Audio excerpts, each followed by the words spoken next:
time the Japanese attacked Pearl Harbor, our west coast became a potential combat zone.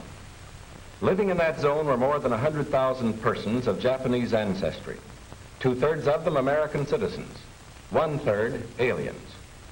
We knew that some among them were potentially dangerous. Most were loyal, but no one knew what would happen among this concentrated population if Japanese forces should try to invade our shores. Military authorities therefore determined that all of them, citizens and aliens alike, would have to move. This picture tells how the mass migration was accomplished. Neither the Army nor the War Relocation Authority relished the idea of taking men, women, and children from their homes, their shops, and their farms. So the military and civilian agencies alike determined to do the job as a democracy should, with real consideration for the people involved. First attention was given to the problems of sabotage and espionage. Now, here at San Francisco, for example, convoys were being made up within sight of possible Axis agents. There were more Japanese in Los Angeles than in any other area. At nearby San Pedro, houses and hotels occupied almost exclusively by Japanese were within a stone's throw of a naval air base, shipyards, oil wells. Japanese fishermen had every opportunity to watch the movement of our ships. Japanese farmers were living close to vital aircraft plants. So as a first step, all Japanese were required to move from critical areas such as these. But of course, this limited evacuation was a solution to only part of the problem. The larger problem, the uncertainty of what would happen among these people in case of a Japanese invasion, still remained. That is why the commanding general of the Western Defense Command determined that all Japanese within the coastal area should move inland. Immediately, the Army began mapping evacuation areas and for a time encouraged the Japanese to leave voluntarily.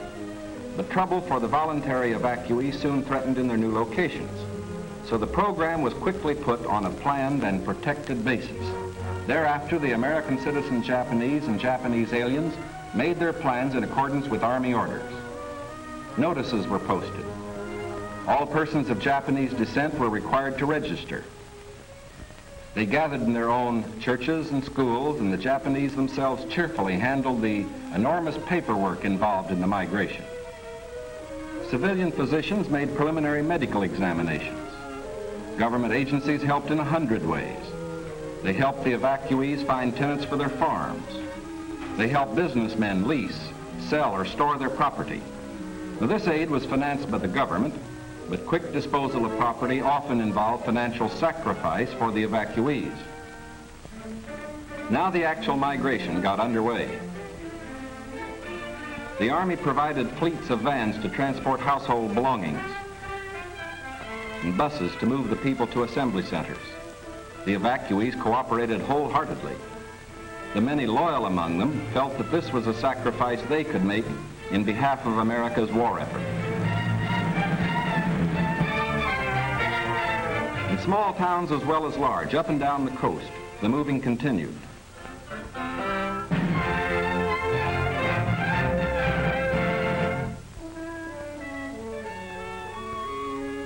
Behind them, they left shops and homes they had occupied for many years.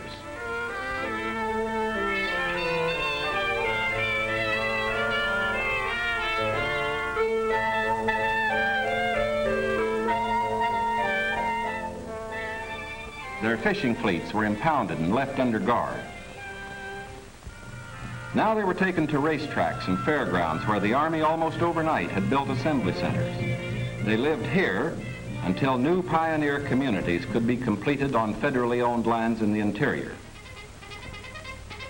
Santa Anita Racetrack, for example, suddenly became a community of about 17,000 persons.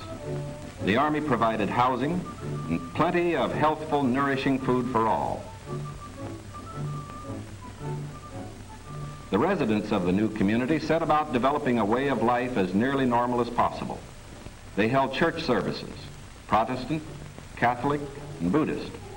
They issued their own newspaper, organized nursery schools, and some made camouflage nets for the United States Army. Meanwhile, in Arizona, Utah, Colorado, Wyoming, and elsewhere, quarters were being built where they would have an opportunity to work and more space in which to live. When word came that these new homes were ready, the final movement began.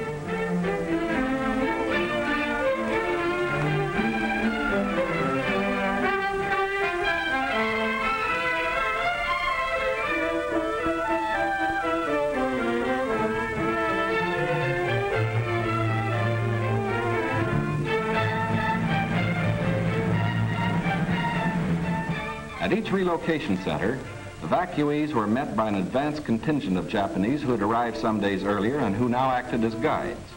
Naturally, the newcomers looked about with some curiosity. They were in a new area, on land that was raw, untamed, but full of opportunity. Here they would build schools, educate their children, reclaim the desert.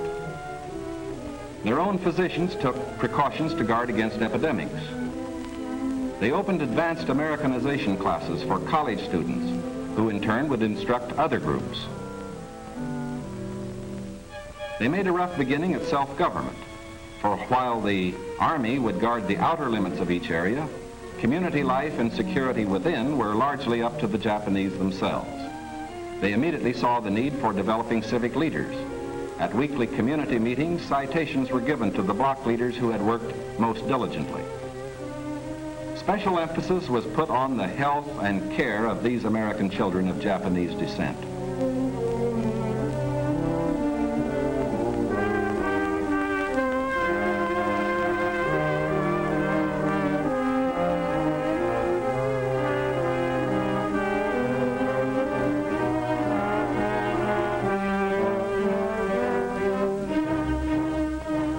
Their parents, most of whom are American citizens, and their grandparents, who are aliens, immediately wanted to go to work. At Manzanar, they built a lath house and began rooting guayuli cuttings. The plants, when mature, will add to our rubber supply.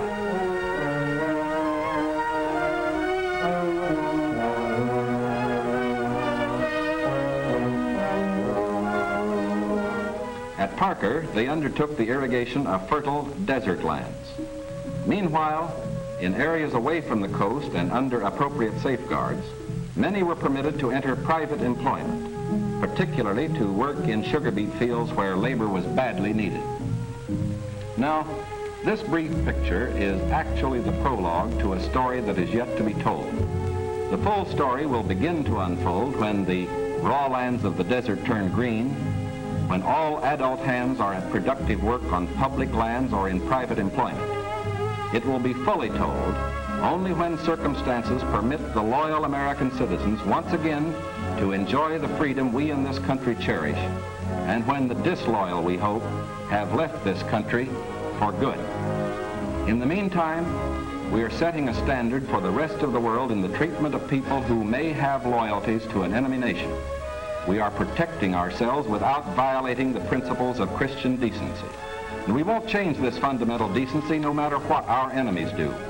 But of course, we hope most earnestly that our example will influence the Axis powers in their treatment of Americans who fall into their hands.